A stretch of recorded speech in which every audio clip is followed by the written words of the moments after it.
ভিডিওর শুরুতেই আমি তোমাদেরকে বলে দিই, আমি কিন্তু এতটাই আনন্দিত ছিলাম যে আমি মাইক অন করতে ভুলে গেছিলাম। যার ফলস্বরূপ আমি যা বলছিলাম কিছু রেকর্ড তো হয়নি। আর এখন আমি ভয়েস দিতে বসে ভুলেই গেছি আমি কি বলছিলাম। তাই আমার কথাবার্তার সাথে আমার আভঙ্গির কিন্তু কোনো মিলই তোমরা দেখতে পাওনি এতক্ষণ। তো যাই হোক, এই ১-১.৫ বছর মতন হলো আমি ছাদ বাগান করছি, যার বেশিরভাগটা সময়ই আমি ফুল গাছ লাগিয়েছিলাম। আর সবজি গাছ বলতে আমার তেমন কোনো কিছু সবজি বা ফলের প্রতি আমার তেমন আকর্ষণ ছিল না আগাগোড়াই।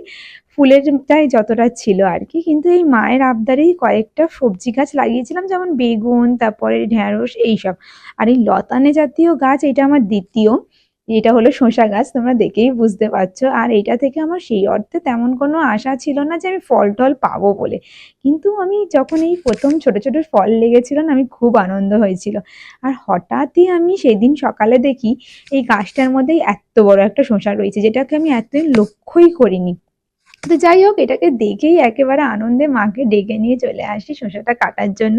প্রথমে আমি শসাটা দেখে ভাবছিলাম হয়তো শসাটা শুকিয়ে টুকিয়ে গেছে, মানে একেবারে পেকে গিয়ে শুকিয়ে গেছে হয়তো, ওই জন্যই ওর গাটা একটু হলদে হলদে হয়ে রয়েছে। কিন্তু আমি যখন কাটার পর দেখি, তোমরা বিশ্বাস করবে না, আমি কাটার ক্লিপটা নেওয়া হয়নি যদিও, পুরো ভেতরটা কচি ছিল। আর সত্যি কিন্তু খুব সুন্দর খেতে ছিল। নিজের সবজি বলে আমি বলছি না, কিন্তু সত্যিই ভালো খেতে ছিল। আর অনেক কটা এখনো পর্যন্ত শসা লেগে আছে, আশা করছি এর পরেও আমি বেশ কিছু শসা পাবো বলে। আর এইটা না আমি একটা সবজির কেডের মধ্যে লাগিয়েছি, 3 থেকে 4টে স্যাপলিংস আমি একসাথে লাগিয়ে দিয়েছিলাম। আর ওর পাশেই দুটো ওই বরবটি না বিনস, আই থিঙ্ক বিনস গাছও লাগানো আছে দুখানা।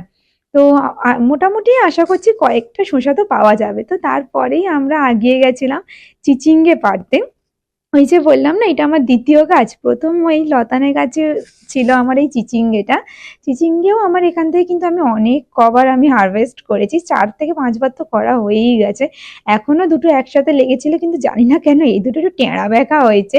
তো যাই হোক, টেঁড়া হোক বেঁকা হোক, নিজের গাছের জিনিস, নিজের ছাদ বাগানের জিনিস, সব রকমেরই খুবই ভালো লাগে। তো তোমাদের কেমন লাগলো ভিডিওটা কমেন্ট করে জানাতে ভুলো না।